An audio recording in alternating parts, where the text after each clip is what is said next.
이사야서 12장에 있는 말씀을 통해서 감사하라 이렇게 제목을 정했습니다.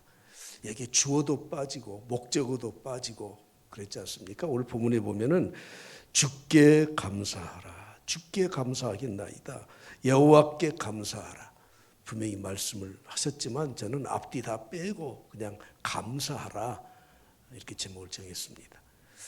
당연히 우리는 하나님께 감사해야 합니다. 그러나 우리는 또 감사해야 될 대상에게 또 감사를 해야 돼요. 마땅히 감사해야 될 대상에게 감사하지 않는 것은 인격이 부족한 사람이에요.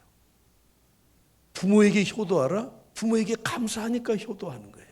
스승의 날에 선생님에게 감사하는 마음이 있으면 스승의 날에 선생님 감사합니다 하는 겁니다. 감사를 모르면 인간이라고 할 수 없죠. 오늘 주보에 제가 소개한 책이 있는데 전대진이라는 사람이 쓴 책이에요. 나이가 젊어서 아직 미혼인 것 같기도 하고 2년 전에 기독교 방송에 그 새롭게 하소서에 출연했던 분이에요. 하나님 저 잘 살고 있나요? 제목이 이래요. 하나님 저 잘 살고 있나요? 저자는 강연가로 베스트셀러 작가로 그리고 기아대책 희망대사로 현재 활동을 하고 있습니다. 6년간 그가 사역하면서 예수 동행 일기를 썼는데 그 내용 중에서 우리에게 소개하고 있는 내용입니다.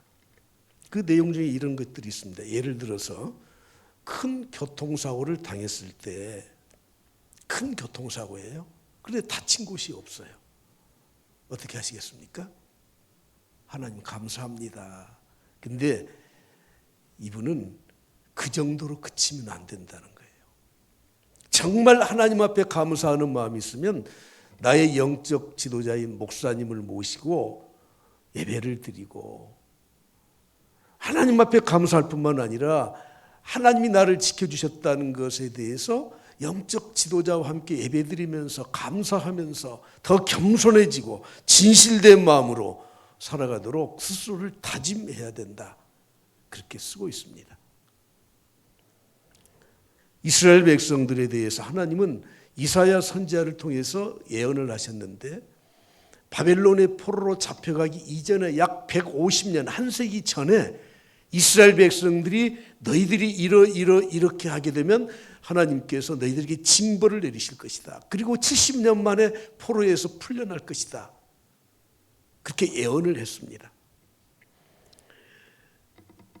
이사야 1장부터 10장까지는 계속 그런 내용들로 말씀합니다. 그리고 11장에 와서는 하나님께서 그들에게 징계를 깨닫고 돌아오는 자들에게 하나님께서 그들에게 평안히 안위해 주시겠다. 1절에 그렇게 말씀하고 있습니다. 여러분, 하나님의 징계를 받은 이스라엘 백성들의 마음은 어떻겠습니까? 두려운 마음이죠. 심리학자들은 두려움에 대해서 부정적인 마음이라고 우리에게 말을 하죠. 그래서 우리가 실패할까 봐서 두렵고 다른 사람에게 거부당할까 봐서 두렵고 내가 현재 누리고 있는 것을 상실할까 봐서 두렵고 세상이 변화되는 이 세상에서 변화에 대한 두려움이 있습니다. 요즘 나이 많으신 분들은 정신을 바짝 차려야 될 게 노 실버존이 있다는 거예요. 노 실버존. 60세 이상 70세 들어오지 마시오. 물론 그렇게 써서 바리게이트에 쳐놓지는 않겠지만 물 흐리는 나이 많으신 분들이 오면은 물이 흐려진대요. 은퇴 후에 약 3, 40년 이상을 살아야 되는데 어떻게 살까? 미래에 대한 두려움이 있습니다. 그런데 인간에게 가장 큰 두려움이 무엇입니까? 죽음에 대한 두려움이에요.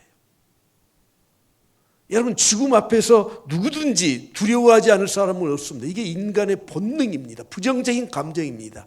그러나 또 심리학자들은 이렇게 말을 합니다. 두려운 마음이 우리에게 긍정적으로 작용할 수 있다는 거예요. 내가 위험한 상황에 처해 있을 때 두려운 마음이 들면 안전하도록 대처할 수 있고, 무엇인가 잘못되어 갈 때, 주의가 필요할 때 경계심을 가질 수 있고, 어떤 일을 준비할 때 신중히 생각하면서 계획하게 된다, 이렇게 말을 합니다. 아무튼 우리 인간에게 있는 이 두려움, 이것을 지니고 우리는 살아갈 수는 없죠. 그런데 하나님이 우리에게 징계를 내리시면서 주시는 두려움은 일반적인 두려움이 아니라는 것입니다. 성경은 우리에게 말씀합니다. 누가 여호와 앞에 서겠느냐? 여호와 앞에 설 자가 누구냐? 하나님의 명령을 불순종했던 자들은 모두가 다 하나님의 징계를 받아서 그들은 두려움에 떨고 있었지 않습니까? 시편 2편에서 말씀합니다.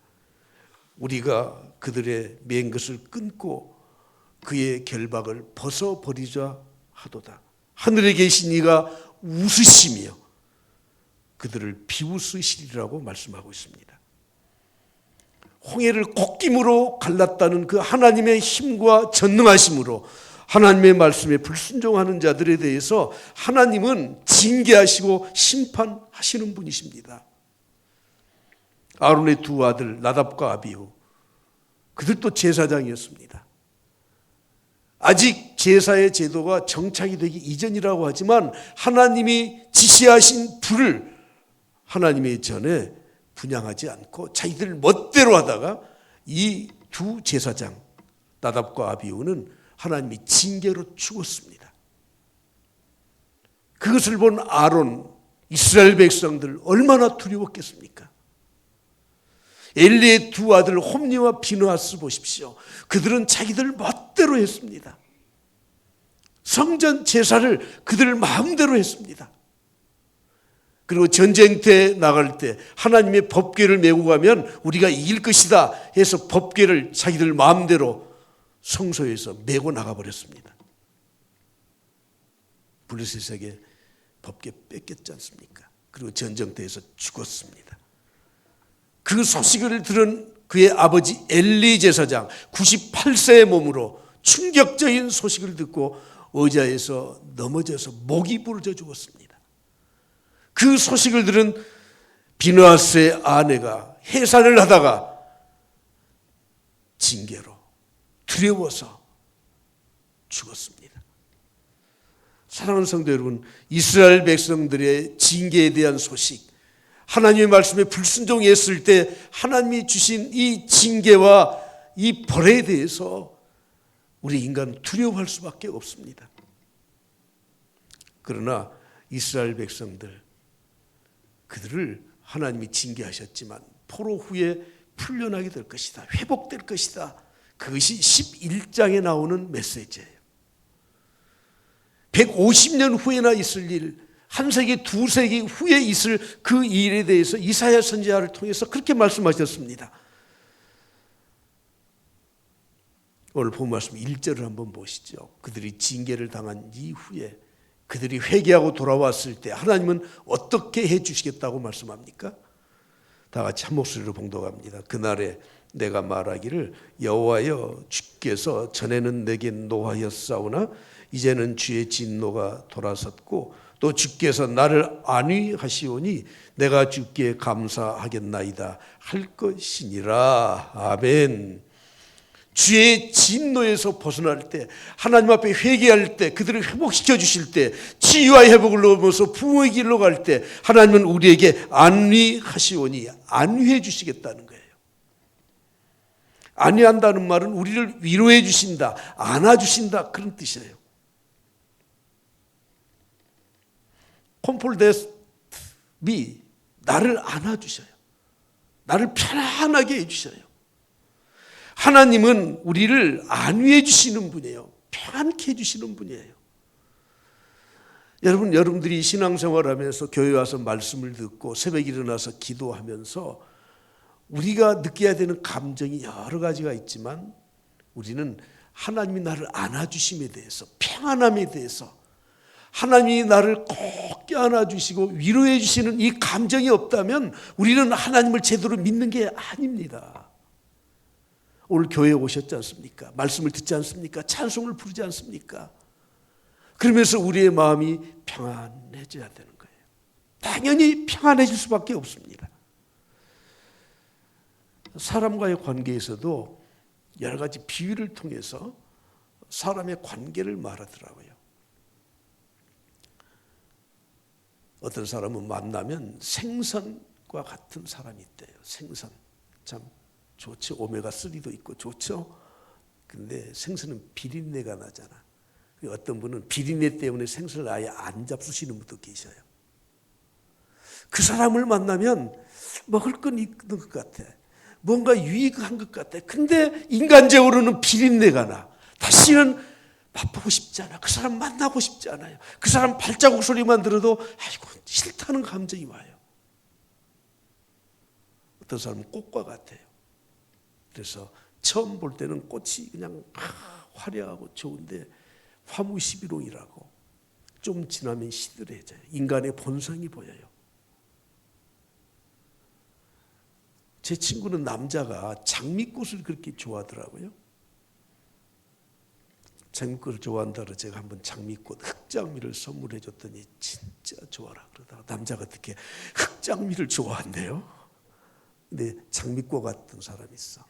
볼 때는 화려해요. 참 좋아. 근데 가까이 가면 가시에 찔려요. 가까이 가기엔 너무 먼 당신이에요.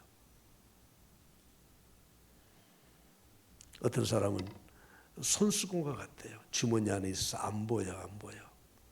근데 내가 눈물을 흘릴 때 그 손수건을 꺼내서 나를 눈물을 닦아주고 내가 땀을 흘리고 힘들어할 때 그 땀을 닦아주는.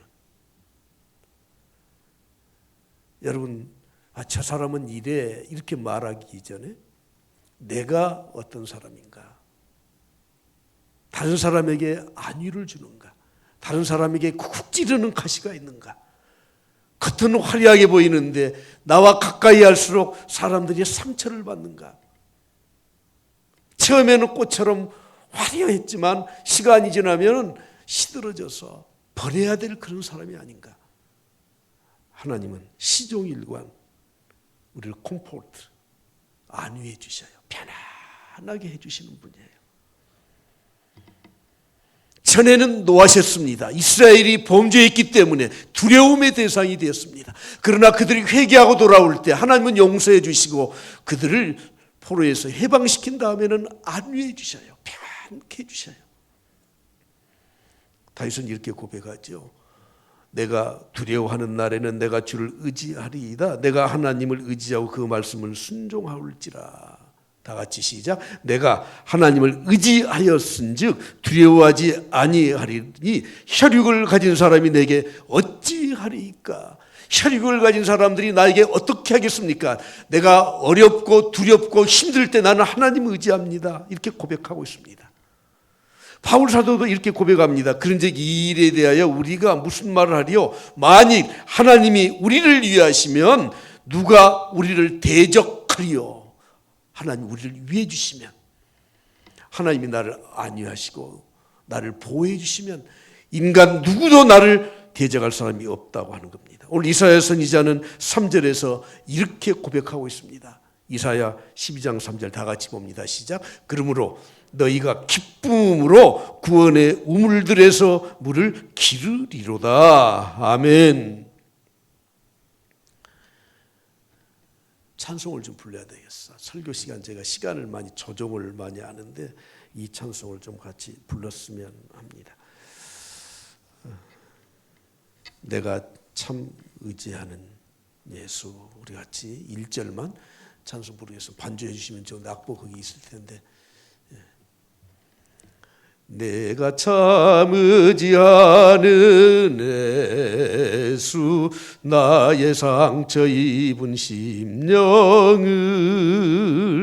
불쌍하게 여기사 위로하여 주시니 미쁘신 나의 좋은 친구.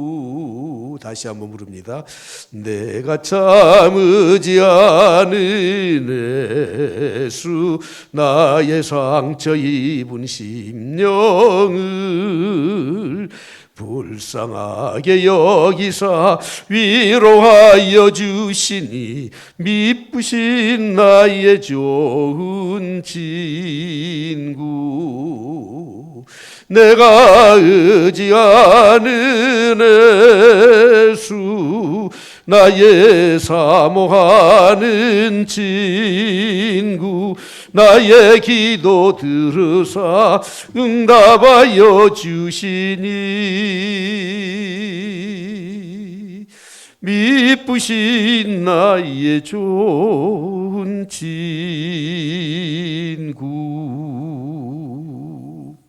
할렐루야. 우리가 기쁨으로 구원의 우물들에서 물을 기르리로다.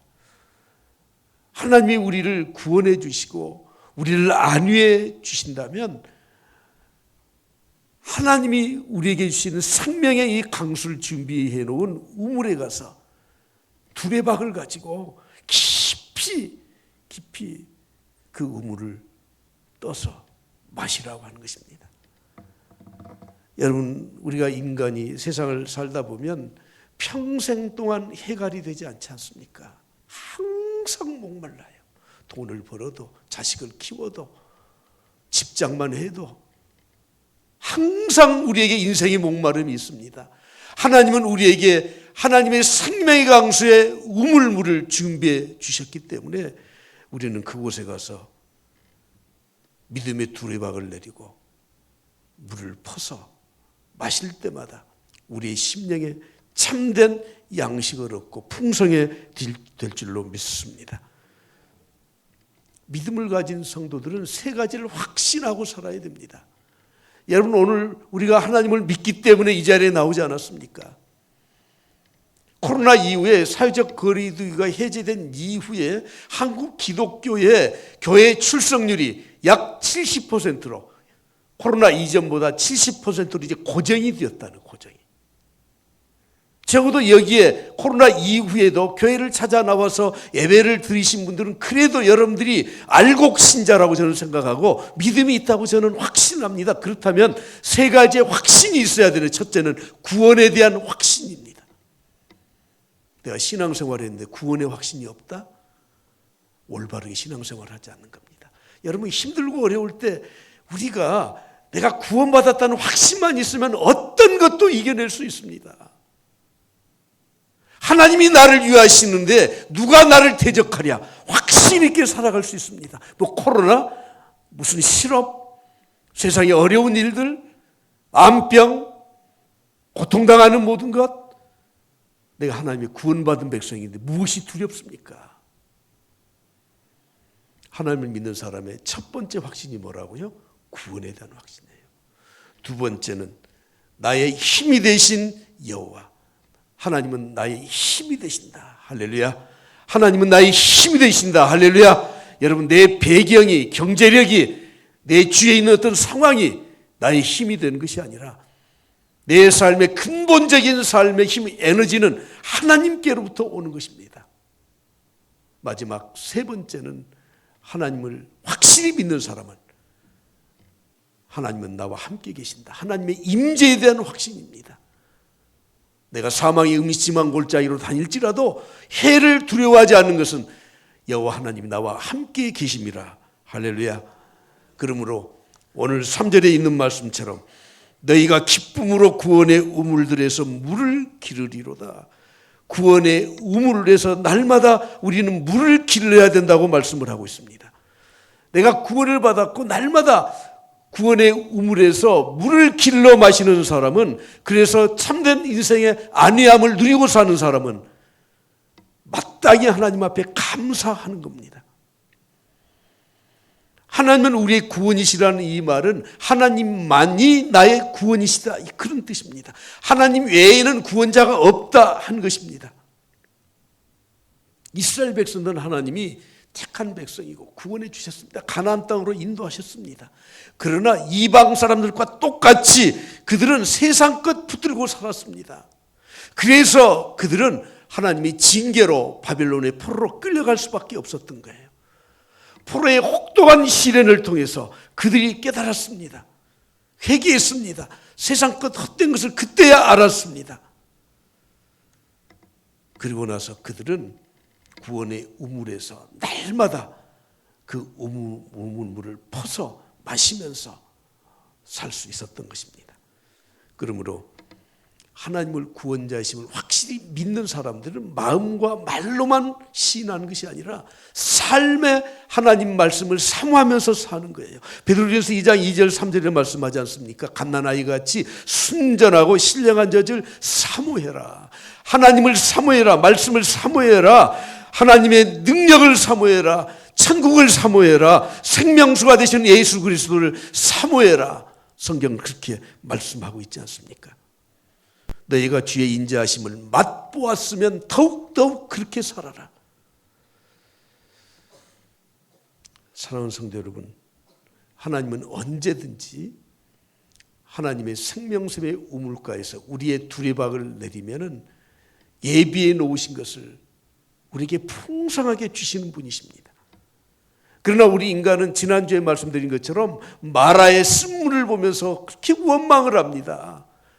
10km 전방에 엘림이라는 오아시스를 준비해 놓았는데도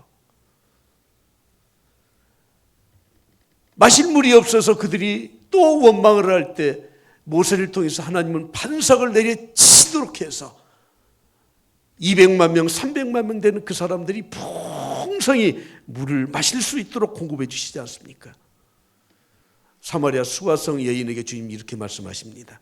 예수께서 대답하여 이르시되 이 물을 마시는 자마다 다시 목마를 것이다. 이 물이 무엇입니까? 세상의 물이에요. 우리가 추구하는 세상의 물이에요. 그것을 마시면 마신 즉시 또 목이 말라요. 주님 계속 말씀하시죠. 내가 주는 물을 마시는 자는 영원히 목마르지 아니하리니 내가 주는 물은 그 속에서 영생하도록 솟아나는 샘물이 되리라. 영생하도록 내 안에서 솟아나는 샘물이에요. 그 물을 날마다 우리가 길어서 먹고 있느냐 그 말입니다.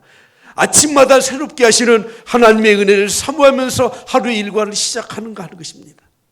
범사에 감사하며 살고 있습니까? 쉬지 말고 기도하라 말씀하셨는데 항상 우리는 영적 교통을 통해서 하나님과의 관계를 통해서 그 생명수를 마시고 살고 있습니까? 여러분들이 들어오시다가 보시면 이 사인 표시할 수 있는 것을 저희가 게시를 해 놓았습니다. 다시 부흥을 위해 함께 기도합시다. 제가 이렇게 썼고요. 새벽기도 당번을 위한 신청서. 우리에게는 어떤 동기부여가 되지 않으면 어떤 일을 시작을 하지 않아. 그런데 자발적으로 동기부여가 되는 수도 있지만 좀 억지로지만 동기부여를 해야 될 때가 있습니다. 시몬이 억지로 십자가를 졌잖아요. 그리고 그 가정이 나중에 구원받았던 기록이 성경에 있지 않습니까? 저는 여러분들에게 억지일지 어쩔지 모르지만 이걸 마련해서 붙여놓았습니다. 새벽기도 헌신요일 일주일에 2일 이상 체크해 주세요. 명단을 이렇게 썼습니다. 우리 장로님들부터 썼습니다. 월화수목금토 5일 중에서 이틀, 6일이죠. 6일 중에서 이틀 적어도 헌신하자. 적어도 교회의 직분자들이라고 하면 성도들이라고 하면 새벽 제단을 쌓는 것이 정말 우리에게 소중한 영적 자산이 되는 겁니다. 코로나 3년 가까이를 거치면서 교회에 모이는 예배 시간뿐만 아니라 특히 새벽 기도가 너무너무 줄어든 것은 이건 정말 우리가 하나님 앞에 죄송한 일이에요.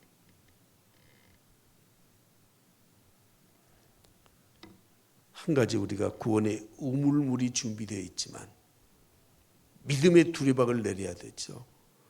그런데 성령님의 은혜를 체험하지 않고는 그 일이 이루어지지 않습니다. 요한복음 7장 38절 이후에 보시면 이렇게 말씀합니다. 나를 믿는 자는 성경의 이름과 같이 그 배에서 생수의 강이 흘러나오리라. 그 배에서 생수의 강이 흘러나와 이는 그를 믿는 자들이 받을 성령을 가리켜 말씀하신 것이라고 말씀합니다. 사랑하는 성도 여러분, 내가 성령의 강력한 지배를 받지 않고 있기 때문에 나는 감사와 찬양을 하지 않는 것이고, 하나님이 우리에게 예비하신 우물이 있음에도 불구하고 우리는 두리박을 내려서 그것을 퍼올리지 못하기 때문에 세상에 항상 갈증을 느끼면서 살아가고 있다는 것을 아십니까? 성령의 능력과 은혜를 체험하지 않고는 우리가 믿음으로 하나님이 예비하신 그 우물에 두리박을 내릴 수 없습니다. 구원은 단회적이지만 그의 감격은 지속적입니다. 구원은 한 번 받는 것입니다. 그러나 그 구원의 감격은 죽을 때까지 점점 더해 가는 것입니다. 구원의 물을 마신 자마다 배에서 생수의 강이 흘러넘치기를 말씀하지 않습니까? 사랑하는 성도들, 오늘 우리가 세상을 살아가면서 목마른 것이 너무 많아요. 크고 작은 것에 대해서 너무 우리는 매여 삽니다. 제가 고등학교 다닐 때부터 벌써 50년이 훨씬 넘었네요. 이 찬송을 제가 많이 불렀습니다. 세미나 강사 가면 얘들 모아놓고도 이 찬송을 제가 불렀습니다. 자, 한번 불러드릴까요? 고생과 수고가 다 지난 후 광명한 천국에 편히쉴 때 주님을 모시고 나 살리니 영원히 빛나는 영광일세. 영광일세 내가 누릴 영광일세. 은혜로 주 얼굴 배옵나니 지극한 영광 내 영광 일세. 할렐루야. 이런 찬송을 부르면 이런 말을 하더라고요. 아이고, 가진 것 없으니까 없는 자의 넋두리 찬송 아니냐. 천만의 말씀이에요.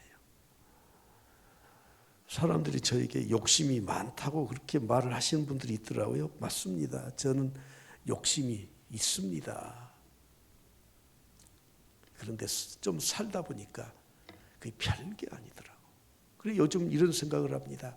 세상에 집착하면서 돈, 명예 이런 것들 집착하면서 그것 가지고 따지고 자시고 막 중내산에 그렇게 하는 걸 보면 하나님이 보시면 어떻게 생각할까? 야, 이거 참 시시한 것들. 그럼 내가 하나님의 시각으로 어떻게 할까? 생각해 보니까 얘들이 딱지치기 하잖아요. 하나 따먹으려고 그냥 그거 갖고 싸우잖아. 안간거리잖아. 철든 어른들이 크게 끼어서 얘들하고 카드 놀이하면서 딱지 따먹게 하면서 그 딱지 하나 더 가져가려고 그렇게 안다라는 모습처럼 보여요. 구원의 물을 마신 자는 배에서 생수의 강이 흘러넘쳐요. 그래서 세상 것 별로 관심 없어요. 없으면 좀 불편하지만.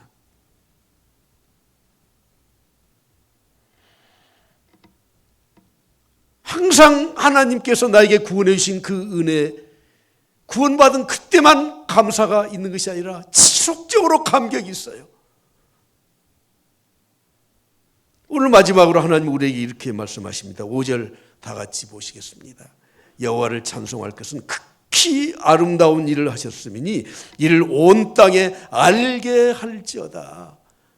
하나님이 하신 일은 극히 아름다운 일이에요. 그래서 그 일을 온 땅에 알게 할지어다. 아름다운 일을 선포하며 살아라. 할렐루야. 아름답다 하는 히브리어의 게우트라는 말은 올라간다, 탁월한다, 영광이라는 것입니다. 여러분, 하나님이 하셨던 그 탁월한 일, 그 영광스러운 일을 경험했다고 하면 세상의 것들은 별로 그건 별로 의미가 없는 것들로 다 지나가고 마는 겁니다. 제가 2006년에 교회를 개척한 후에 10년이 지난 다음에 안식년을 얻어서 몇 번 이렇게 돌아보면서 뉴욕에 한 달 정도 있었습니다. 그때 뉴욕 거리를 가보았습니다. 아침 일찍 지하철 타고 2층 버스 타고 하루 종일 햄버거 먹고 돌아다니다가 엠파이어 스테이트 빌딩도 가보고 록펠러 거리도 가보고 그리고 저녁이 되었습니다. 와, 록펠러 거리를 비롯해서 그 금융가들의 그 허드슨가인가요? 그 광경을 보니까 와, 황홀지경이더라고. 황홀지경. 그래서 제가 우리 교회에 서신을 쓰면서 이렇게 썼습니다. 뉴욕 거리는 명동 거리와 비교해 보니까 명동은 참 읍내가 뭔지 아세요? 거리 같고 여기는 진짜 화려한 도회지, 인간이 만든 찬란한 문화다. 성지순례를 가서 새벽 2시에 일어나서 시내산에 3시간을 올라가요. 일출 보려고. 5시, 6시 되면 일출이 떠올라.